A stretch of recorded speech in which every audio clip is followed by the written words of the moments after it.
The latest on the Diane Abbott front is that she has addressed a rally in London saying that she will not let herself be intimidated and she will stand and be elected for Hackney North by any means. And this is quite extraordinary.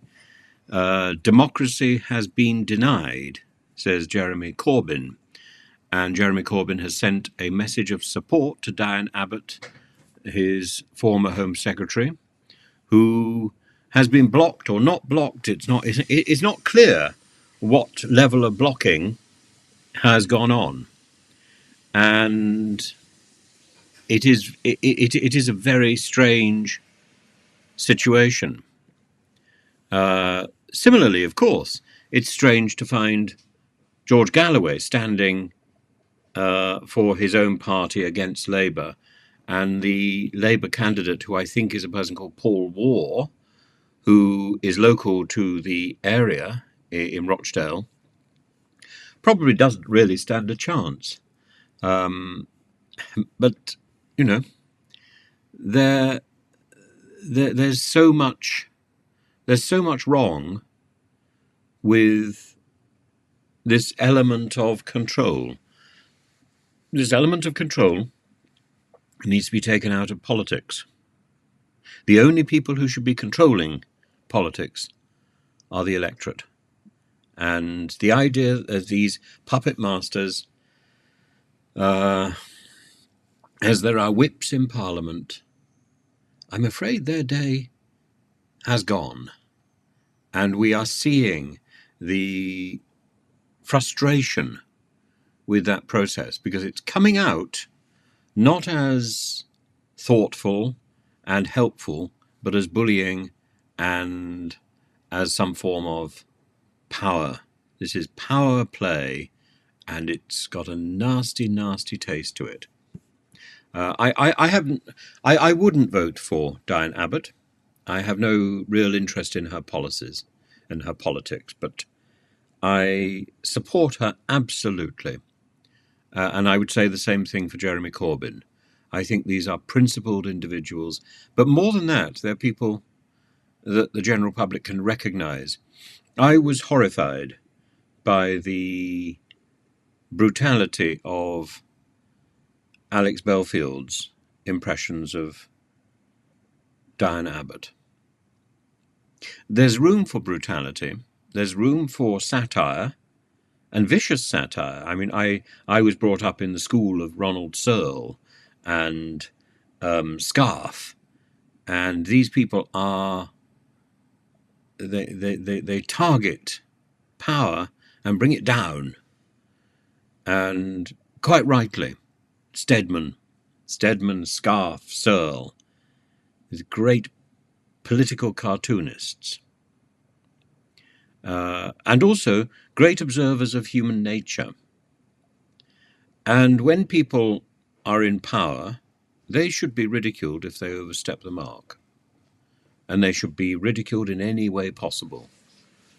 And I certainly hope that I've done some of that, and will continue to do some of that while these people cling to power in whatever form they can.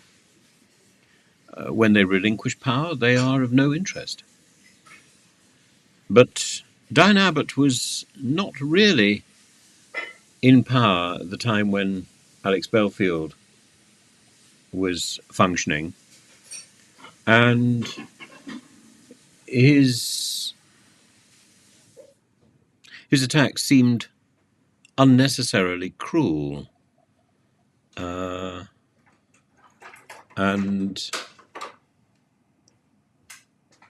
I think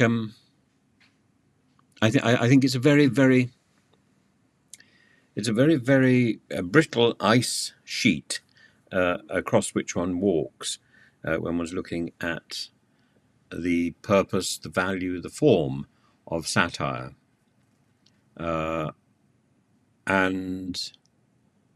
I know myself. I've got some some lovely one-liners about Matt Hancock, but as he retires from the picture, I don't think I should be using them. Similarly, Liz Truss, as she retires from the picture, but she doesn't seem to want to go. Suella Braverman, again, another person who doesn't seem to want to go. You flush and they just keep popping up. And while that happens, I think they are ripe for mockery. Ooh, don't mock the afflicted, just flush and hope. And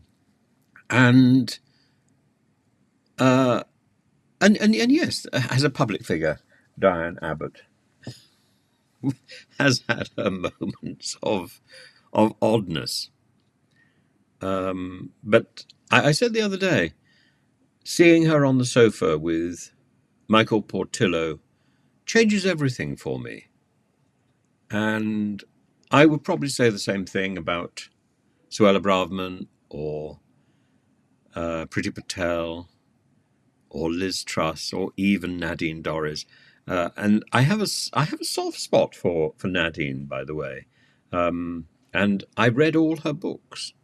I think I must be one of the few people in the world who's done so. I read them all while I was in hospital with cancer.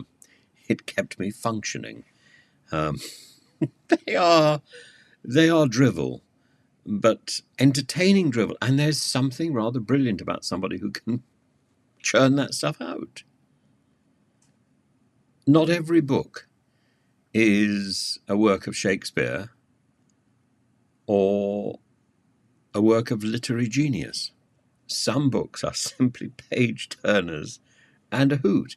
And her last book, The Plot, I recommend it. If you're having a miserable day, open The Plot and you will be rolling around on the floor in entertainment. So, Liz Truss. No, not Liz Truss. Sorry, Nadine Dorries. Liz Truss's book is turgid garbage. Oh my goodness.